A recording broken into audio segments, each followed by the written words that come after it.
Welcome back to World Uncovered. Today we're diving into the cultural earthquake that shook both Hollywood and Washington, D.C. Park's explosive return that literally got the president's attention. This isn't just another celebrity feud or entertainment industry drama. We're witnessing something unprecedented in television history. A cartoon show that has provoked a direct, public response from the most powerful office in the world. The implications go far beyond comedy, touching on fundamental questions about free speech, corporate power, and the limits of satire in modern America. The billion-dollar comeback after years of legal battles over streaming rights. South Park is back with a bang. The road to this moment has been anything but smooth, complex negotiations between streaming giants. Lawsuits that seemed to drag on forever, and fans left wondering if their favorite irreverent show would ever return to regular programming. But return it did, and Paramount secured the show's future with a staggering $1.5 billion deal, making Matt Stone and Trey Parker billionaires overnight. Think about that for a moment. That $30 million per episode for the next 5 seasons? From a purely economic standpoint, it seems almost unfathomable. We're talking about a cartoon that started as a crude Christmas card video. This massive investment has 3 major implications. First, Matt and Trey have officially joined the Billionaire Club, a remarkable achievement for 2 guys who started with construction paper cutouts. Second, Paramount no longer needs to push those somewhat forced special events they've been creating over recent years. With such valuable intellectual property in their hands, the promotional necessity has diminished. Third, and most crucially, this deal gave South Park the financial security to take their biggest risks. But here's the kicker. Their season 27 premiere didn't just entertain audiences. It triggered something unprecedented, a direct response from the White House itself. What made this episode so explosive? Sermon on the Mind tackles 3 storylines that cut straight to the heart of America's political climate. Cartman's existential crisis. Asterisk. The show's most controversial character faces a profound psychological breakdown when his favorite liberal show gets canceled due to Trump administration funding cuts. His devastating realization: woke is dead, but instead of celebrating this apparent victory for offensive humor, he's surprisingly depressed. Why? Because now that anyone can be offensive without consequence, it has stripped all the excitement and rebellion out of it. This storyline serves as a brilliant metaphor for Matt and Trey's own position in the current cultural landscape. South Park built its reputation on pushing boundaries and saying the uns. But what happens when those boundaries disappear entirely? When being offensive becomes mainstream, where does that leave the rebels? The parallel to Family Guy's approach during Trump's first presidency is striking, but South Park handles it with much more nuance. While Family Guy became preachy and defensive, South Park uses Cartman's depression to explore the deeper philosophical question: what's the point of transgression when transgression becomes the norm? Trump's portrayal, the dictator treatment. Perhaps most controversially, the episode uses their infamous Canadian flappy mouth animation for Trump,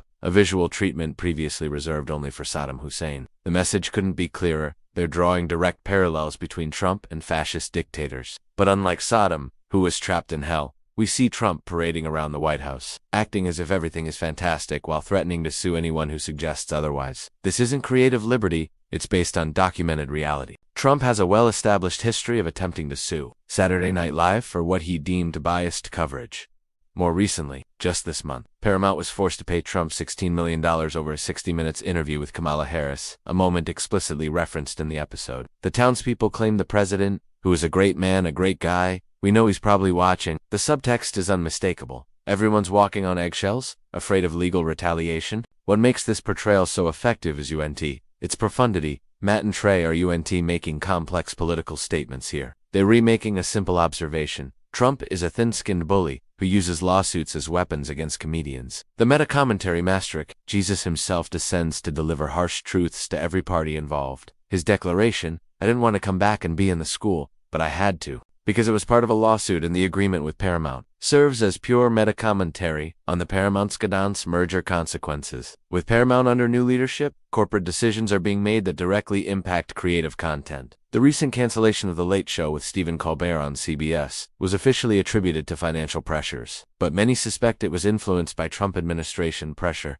given Colbert's regular mockery of the president. Jesus essentially tells the characters to wake up and understand their precarious position. South Park goes completely meta here, acknowledging that they're playing with fire by targeting the President of the United States. While it's unlikely Paramount would ever cancel their $1.5 billion investment, this commentary represents the episode's funniest and most self-aware moment, dropping the pretense entirely and acknowledging what everyone is thinking. The 3-way reaction storm the aftermath of this episode reveals as much about American political culture as the episode itself. The White House response. Missing the point, asterisk, Asterisk, the official response was predictably dismissive.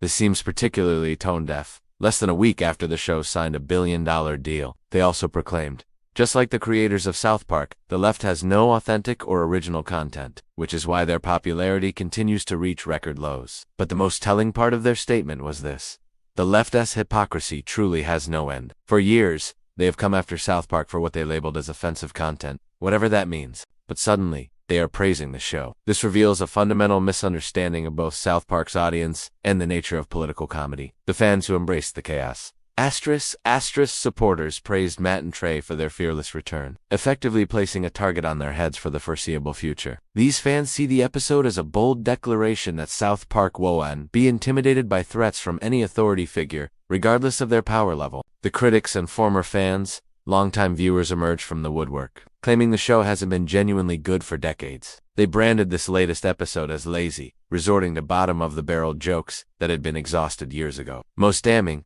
they labeled Matt and Trey as hypocrites for not taking equally harsh shots at previous powerful figures. The hypocrisy debate, fact or fiction. Critics claim Matt and Trey are hypocrites for going harder on Trump than previous presidents, but this argument crumbles under scrutiny. They made plenty of Obama jokes throughout his presidency. Hillary Clinton received her fair share of mockery. Biden's presidency coincided with their special episodes format.